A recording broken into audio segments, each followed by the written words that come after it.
Jesse Peterson comes from Canada. He graduated with a degree in literature in Canada, but then he enrolled in army and went to Afghanistan. After leaving the army, he wanted to explore the world to forget the pain of the wars that he had participated in. And then Vietnam has become his destination. He has been in Vietnam for over 8 years.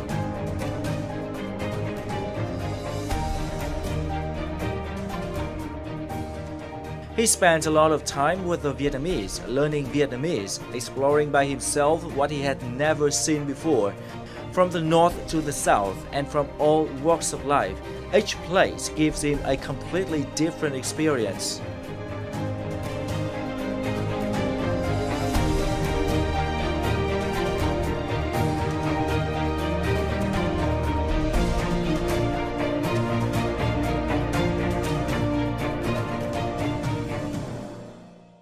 Greetings to all the viewers of Shine Vietnam of VTC10 Network channel.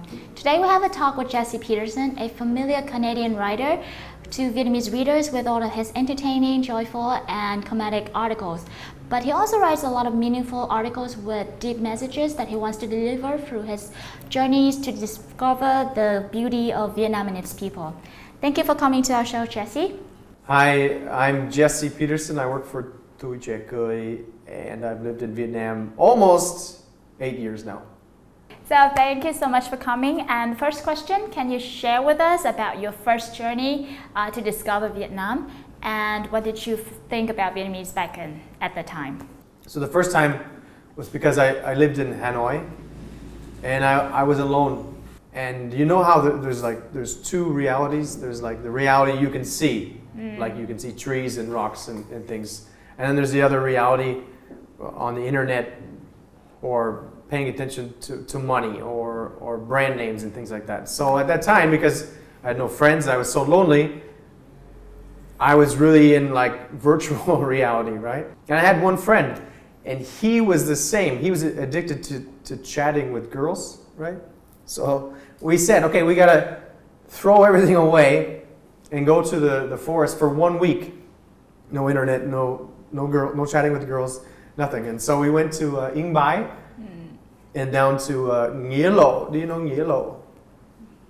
It's small. It's in the north. So then we went into the mountains there, and we lived there for about a week.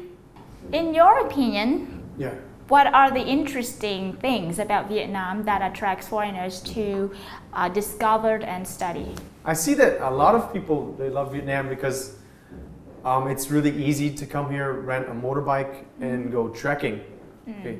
Even though the traffic is terribly dangerous, but that's also one good part. They love it because it's adventurous, right, to do that. So from why I'm traveling around in Vietnam a lot, I see a lot of Westerners just coming, renting a bike in Saigon and driving to Hanoi, and that seems to be the most popular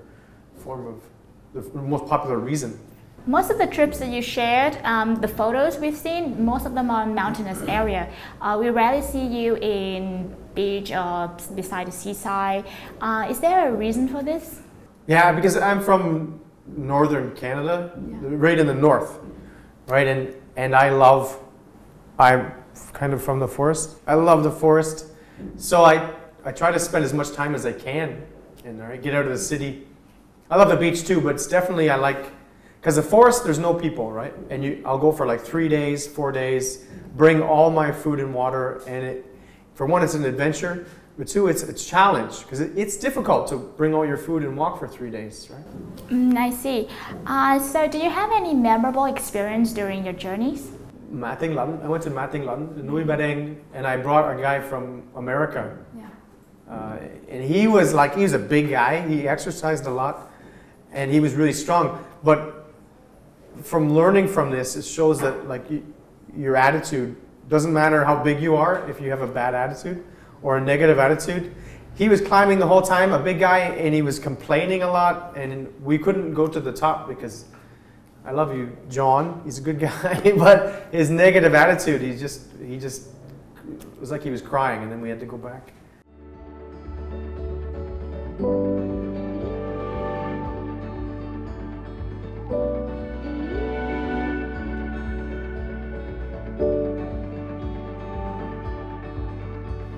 Jesse Peterson is a familiar writer of Tuổi Trẻ Cười with funny writing style and a foreigner's perspective on Vietnam. But besides that, Jesse also has articles reflecting what has been happening on every trip to explore the natural landscape of Vietnam. That is the admiration of a foreigner in front of the majestic natural beauty of Vietnam, and the regret that beauty is gradually lost by the impact of humans.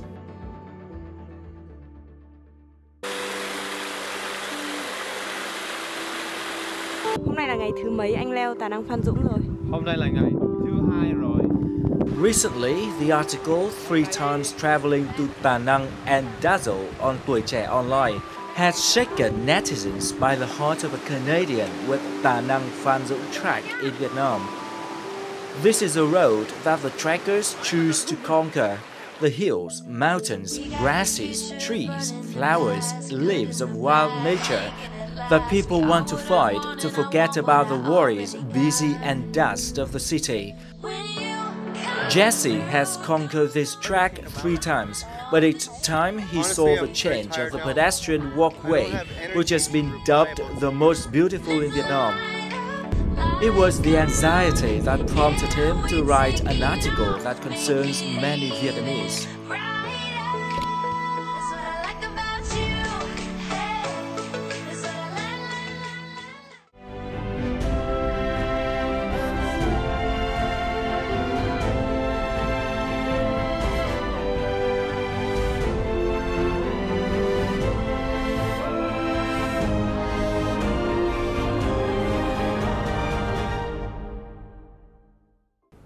Em đọc được những cái bài VTC như là 3 lần đi Tà Năng Phan Dũng và những trải nghiệm của anh ấy ở đó, và em thấy rất là tuyệt vời.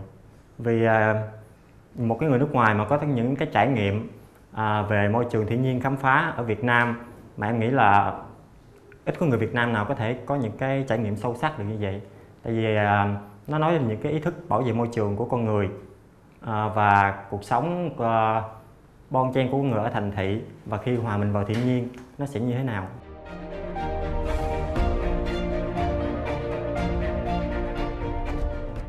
So before, the viewers, the readers of Vietnam are familiar with Jesse as a writer of funny articles on Tuổi Trẻ Cười. But recently you've written a lot of articles and show a different style of your writing, which about nature and discovering Vietnam. So can you tell me, what did you get the inspiration for this style of writing? I have changed a lot. I'm still doing both, but I'm definitely, my influence has changed because I really need Vietnamese people to understand that a lot of the life that they live is a fiction, okay? It's not real, okay? For example, like if I can show you, this is money, right? You can't eat it. If it's raining, you can't put it on your head as a raincoat. You can't put it on your clothes. It doesn't have any value, but we give it a fiction. We give it value, and then we really spend like half of our lives with these ideas in our head about and things that are not real, okay? I want more people to start paying attention, to get out of these fictions, to come to the forest. Hey, for example, Vietnam is a small country, right? And there's a lot of people, and there's a lot of artificial light. And so you can't see the stars here in Vietnam, not very well. And when you can't see the stars, you kind of forget, like you're just on a tiny little planet, right? And there's a huge universe. And when you forget that, you get trapped in the little things, like I need a new car, or I need a new house, I need a better watch, and things. Or you get trapped in this tiny little reality, and you don't know what's going on. Recently, you've written an article that has attracted a lot of attention from Vietnamese reader. It is 3 times in Da Nang. Can you share with us the affections that you have for Da Nang that makes you feel so sorry for the changes that have been happening in that place? I did go there 4 years ago, was the first time. And it was beautiful, and there's no people. And it was so nice to get out of the city, right? And to see it. There's no garbage, and it was fresh air, and you could forget about what's going on in the tiny little city world, right? The fictional world that we've created. And the second time, it started to change because people are starting to catch on. there's more garbage, and because Vietnamese people, a lot of them aren't really, they don't have a good awareness about protecting your environment. Okay, they're not conscious about. They're too much time in the city because there's not enough places like Thanh Anh Phan Nhung in Vietnam. The third time it was terrible. People were carrying their radios, okay, their boom stereos into the forest, blasting music.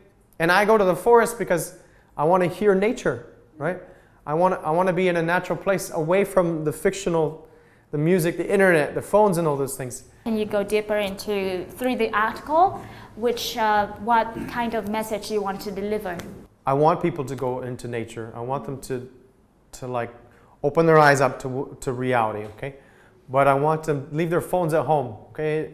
Leave your music at home. You're going to expand your consciousness, understand? Like, I'll give you an example. I have a cat. Yeah. It's kind of a stupid cat. It lives in a small house, and it just knows like inside my house. And then we have the people in the city, and they're living in this area, and their consciousness is just in the city. And then you get out and you get into like places where there are stars and things, and your consciousness expands, okay? And so we need that to people get a bigger like world view of what's happening in the world. But if you just bring your music boxes and all your junk, your cell phones and those things, you're not doing yourself any favors, and you're not expanding your consciousness. Can you tell us about your next stop in the journey, and what are your expectations throughout these trips? I haven't anything planned right away because I have my book's coming at the end of this month, so I have to do that a lot, I think, and then I'm going to start lecturing. So I want to go to the deserted island, Phu, and then you go another half an hour. That's where I want to go. I would like to go for 1 week. So we hope that all of your future adventures will be successful, and we hope for more articles about Vietnam from you. Okay, bye-bye, everybody. That's it for our show today. Thank you for watching. Goodbye and see you again.